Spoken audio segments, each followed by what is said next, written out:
सबसे सटीक विश्वसनीय तरीके से जिम्मेदारी निभाना। निडर हो, आपके लिए सिस्टम से भिड़ जाना, आपके हर मुद्दे को मजबूती से उठाना, खबर को सिर्फ बताना नहीं, उसकी तह तक जाना, समाज के हित में समाज को आईना दिखाना, आपके और सरकार के बीच सेतु बन जाना, ज्वलंत मुद्दों के हर पहलू को आपके सामने।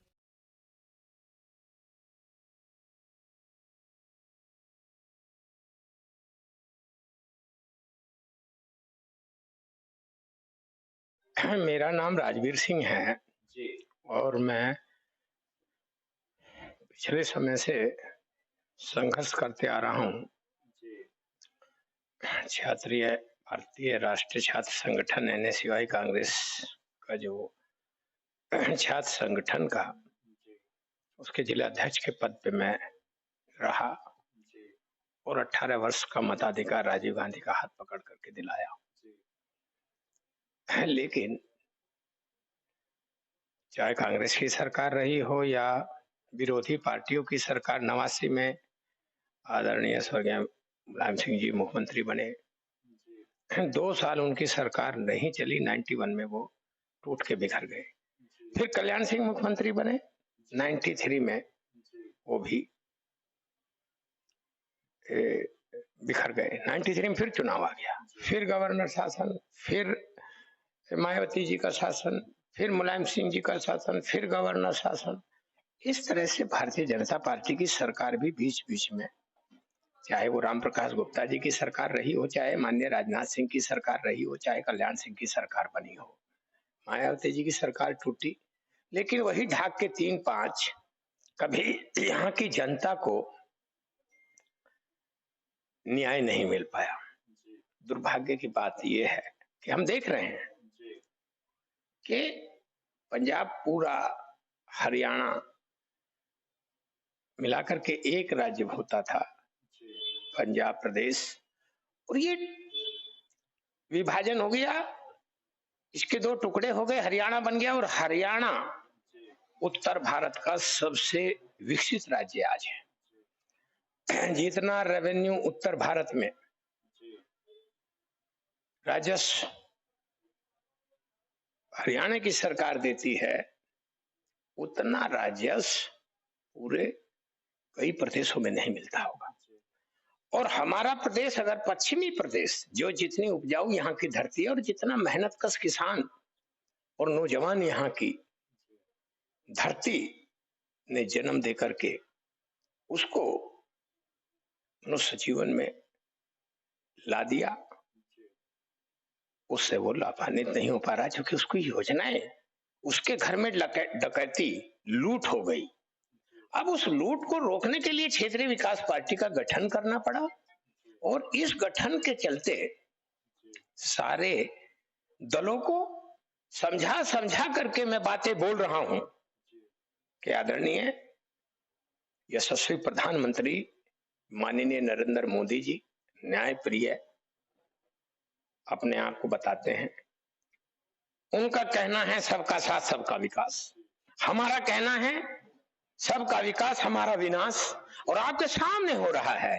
प्रधानमंत्री जी, कम से कम हमारा मुकदमा लिख करके जिन नेताओं ने हमारे साथ इस तरह का ये षड्यंत्र करके लूट करवाई है, यहां बेईमान अफसरों को भेज करके, क्या आपको पता नहीं था कि हम पूर्वांचल से पश्चिम में कलेक्टर को, SSP को, कमिश्नर को, बड़े अधिकारियों को भेज रहे हैं? क्या आपको पता नहीं था? आपको सब पता था, लेकिन आपने जानबूझ के, तो आप 120B के मुजरिम होते हैं। मेरा अभियोग पंजीकृत होना चाहिए। मैं माननीय प्रधानमंत्री जी से इस संबंध में वो स्वदेश वापस आ जाएं, जैसे आज मुझे मालूम है कि आज वो आ रहे हैं, तो मैं उनसे समय लेकर के जाऊंगा और मैं प्रधानमंत्री जी से इनके खिलाफ अभियोग पंजीकृत करके 89 से लेकर के 84 से लेकर के आज तक जिन जिन बेईमान अधिकारियों ने यहाँ की जनता को लूटा है, लूट की है, झूठ बोला है, उनके खिलाफ अभियोग पंजीकृत करके उनकी जांच होनी चाहिए, वो जेल में रहने चाहिए और हमें न्याय मिलना चाहिए। ऐसा हम प्रधानमंत्री जी से मांग करेंगे। तो जैसे आप देख रहे हैं अभी विधायकी के चुनाव हुए हैं कुछ सीटों पर और वहां भी बीजेपी ने जीत अपनी दर्ज कराई है, तो इसको किस नजरिए से आप देखते हैं? राम नाम की लूट है, लूट सके तो लूट, और अंत काल में पछताएगा जब प्राण जाएंगे छूट। कहां चली गई थी वो विजयश्री? जब सहारनपुर मंडल मां शाकुंभला देवी का पार्लियामेंट्री कॉन्स्टिट्यूएंसी में कांग्रेस पार्टी का उम्मीदवार इमरान मसूद जीत गया, क्या नरेंद्र मोदी जी वहां नहीं आए थे? क्या भारतीय जनता पार्टी का उम्मीदवार अयोध्या में हार गया, क्या इन्होंने अपना उम्मीदवार वहां नहीं उतारा था? और वो सांसद जो वहां की जनता ने सांसद जिसको चुना, वो एक दिन रो रहा है, खून के आंसू रो पड़ा, और सब देख रहे हैं, सब उसका तमाशा देख रहे हैं। मैं आदरणीय योगी राज आदित्यनाथ जी से पूछना चाहता हूं, जब ये रो रहे थे पार्लियामेंट में और ये कह रहे थे कि मुलायम सिंह ने ऐसा कर दिया, मुलायम सिंह वैसा कर दे रहे हैं, अपराधियों को पनाह दे रहे हैं और मेरे कार्यकर्ताओं को मार रहे थे, इनकी कोई सुनने वाला नहीं था, तो ये पार्लियामेंट में रो पड़े। तो इनको वो दिन भी याद रहना चाहिए। मैं योगीनाथ जी से, आदित्यनाथ जी से भी प्रार्थना करूंगा कि कम से कम दलगत राजनीति से ऊपर उठ करके अपने अधिकारियों को बतावें, और यहां जिस तरह से रेवेन्यू पश्चिमी उत्तर प्रदेश से लूट के ले जा रहे हैं, ऐसी लूट कभी न हुई न होगी जैसी लूट आज। राम नाम की लूट है, लूट सके तो लूट, और अंत काल में पछताएगा जब प्राण जाएंगे छूट। कहां चली गई थी वो विजयश्री? जब सहारनपुर मंडल मां शाकुंभला देवी का पार्लियामेंट्री कॉन्स्टिट्यूएंसी में कांग्रेस पार्टी का उम्मीदवार इमरान मसूद जीत गया, क्या नरेंद्र मोदी जी वहां नहीं आए थे? क्या भारतीय जनता पार्टी का उम्मीदवार अयोध्या में हार गया, क्या इन्होंने अपना उम्मीदवार वहां नहीं उतारा था? और वो सांसद जो वहां की जनता ने सांसद जिसको चुना, वो एक दिन रो रहा है, खून के आंसू रो पड़ा, और सब देख रहे हैं, सब उसका तमाशा देख रहे हैं। मैं आदरणीय योगी राज आदित्यनाथ जी से पूछना चाहता हूं, जब ये रो रहे थे पार्लियामेंट में और ये कह रहे थे कि मुलायम सिंह ने ऐसा कर दिया, मुलायम सिंह वैसा कर दे रहे हैं, अपराधियों को पनाह दे रहे हैं और मेरे कार्यकर्ताओं को मार रहे थे, इनकी कोई सुनने वाला नहीं था, तो ये पार्लियामेंट में रो पड़े। तो इनको वो दिन भी याद रहना चाहिए। मैं योगीनाथ जी से, आदित्यनाथ जी से भी प्रार्थना करूंगा कि कम से कम दलगत राजनीति से ऊपर उठ करके अपने अधिकारियों को बतावें, और यहां जिस तरह से रेवेन्यू पश्चिमी उत्तर प्रदेश से लूट के ले जा रहे हैं, ऐसी लूट कभी न हुई न होगी जैसी लूट आज आदित्यनाथ योगी जी के राज में हो रही है। तो जैसे कि बीजेपी ने दिल्ली में भी जीत अपनी दर्ज कराई है, तो इसको किस तरह से आप देखते हैं? भाई दिल्ली में क्या जीत है? अब मान लीजिए केजरीवाल बोया पेड़ बबूल का तो आम कहां से लाऊं, सी का भाई भगेरा, वो कुद्दा नो वो कुद्दा तेरा। अब जब ये अन्ना हजारे के आंदोलन को लूट करके नेता हुए, तो इनको नहीं पता था केजरीवाल को कि तुमको भी आना पड़ेगा, तुमको भी जेल जाना पड़ेगा। जब कथनी और करनी में फर्क होगा तो इसका अंजाम यही होगा। तो क्षेत्रीय विकास पार्टी जो है आपकी, ये किस मुद्दे को लेकर के आगे बढ़ रही है? क्षेत्रीय विकास पार्टी पश्चिमी उत्तर प्रदेश के नौजवानों को, माताओं को, बहनों को, किसानों को उनका हक प्राप्त करवाकर, उनका हक दिलवाकर ही चैन से बैठेगी। ये पार्टी पूरा ग्राम सभा का चुनाव, जिला पंचायत का चुनाव, ब्लॉक प्रमुखी का चुनाव या एमएलए का चुनाव, ये अपने दम पे लड़ेगी, और अगर हमारे पे अपना विकास नहीं हुआ तो हम सत्यानाश कर देंगे। तो नाश नहीं करेंगे, हम सत्यानाश कर देंगे। अगर हम नहीं तो फिर कोई नहीं। तो जैसे ये चुनाव हुए थे तो आपने कहीं पर अभी तक अपना उम्मीदवार उतारा है? अरे भाई 4 दिन पहले पार्टी का गठन किया है, और पश्चिमी उत्तर प्रदेश में गांव गांव पांव पांव घर घर दर दर जाऊंगा, अलग जगाऊंगा, अपनी बात नौजवानों को, माताओं को, बहनों को समझाऊंगा कि हम जो रोटी कमा रहे हैं ये लूट रहे हैं, इसके लिए जागना होगा, इसके लिए अलग जगाना होगा।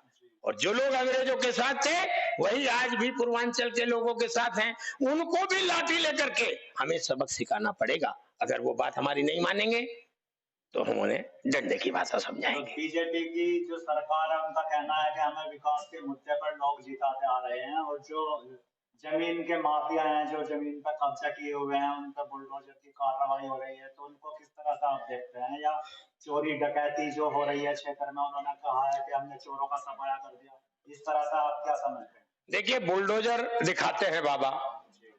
अब अगर बाबा उन्हीं को तो बुलडोजर दिखाएंगे जो बुलडोजर के पात्र होंगे। हमें बुलडोजर दिखाने बाबा? हमने अगर एक ईंट भी लगाई उसको नक्शा पास कराया, हमने जो किया वो ईमानदारी से किया। अब जो लुटेरे हैं, बेईमान हैं, भूमाफिया हैं, अगर बाबा उन पे कार्रवाई करके और अपना जो है वर्चस्व जमा दें तो बाबा कोई भी करेगा इस काम को। बाबा कोई गलती थोड़ी कर रहे हैं, बाबा अपना रोबो रुआब गालिब कर रहे हैं। एक बड़े को मार लीजिए, सब कीड़े मकोड़े ठीक हो जाएंगे, सब छोटे मोटे बिल में चले जाएंगे। वही बाबा कर रहे हैं, तो कोई नया काम बाबा नहीं कर रहे हैं, ये तो पुरानी, ये तो रीत चली आई है। और क्या इससे मंच, आपकी जो मंच है, ये पार्टी है, इससे आप लोगों तक क्या संदेश देना चाहेंगे? मैं संदेश ये देना चाहेंगे, याचना नहीं आवरण होगा, जीवन या मरण होगा, संघर्ष बड़ा भीषण होगा, लेकिन पश्चिमी राज्य के लिए अब समझौता नहीं होगा। और क्यों मांगते हो हक तलबगार की तरह, हक छीन लो अपना हकदार की तरह। और बाबा जी को भी मैं आपके चैनल के माध्यम से कहना चाहता हूं, बाबा हम आपसे प्रार्थना कर रहे हैं कि अब इस राज्य को आप इसके हाल पे छोड़ दीजिए, हमें दे दीजिए, बंटवारे में आप अपनी कैबिनेट से प्रस्ताव भेज दीजिए। क्यों मांगते हो हक तलबगार की तरह और हक छीन लो अपना हकदार की तरह। तो हम हक छीनने का भी काम करेंगे। अब हम केवल हाथ जोड़ करके मांगेंगे ही नहीं। बाबा उत्तरांचल से आए, पहाड़ से उतर के गोरखपुर में मठ में बैठ करके मठ के भी स्वामी हो गए, हकदार हो गए, पार्लियामेंट में भी पहुंच गए, और आज बाबा मुख्यमंत्री भी हैं। और जिस जाति और धर्म से मैं संबंध रखता हूं, राभा राजपूत जाति से, उसका एक भी लोकसभा का सदस्य पूरे देश में नहीं है। जबकि ये कौम, ये मेरा समाज जिसमें मैंने जन्म लिया है, ये सावरकर के जमाने से इस भारतीय जनता पार्टी का डंडा और झंडा उठा रहे हैं। तो कहां न्याय है? किस न्याय की आप बात करते हैं? आप कौन से न्याय की बात कर रहे हैं? न पूछो मेरे सब्र की हद कहां तक है, ये बाबा को कह रहा हूं। न पूछो मेरे सब्र की हद कहां तक है, सताकर देख ले जालिम तेरी ताकत जहां तक है, और तुझसे कुछ उम्मीदें होंगी कि नहीं होंगी, मुझे तो देखना यह है कि तू जालिम कहां तक है।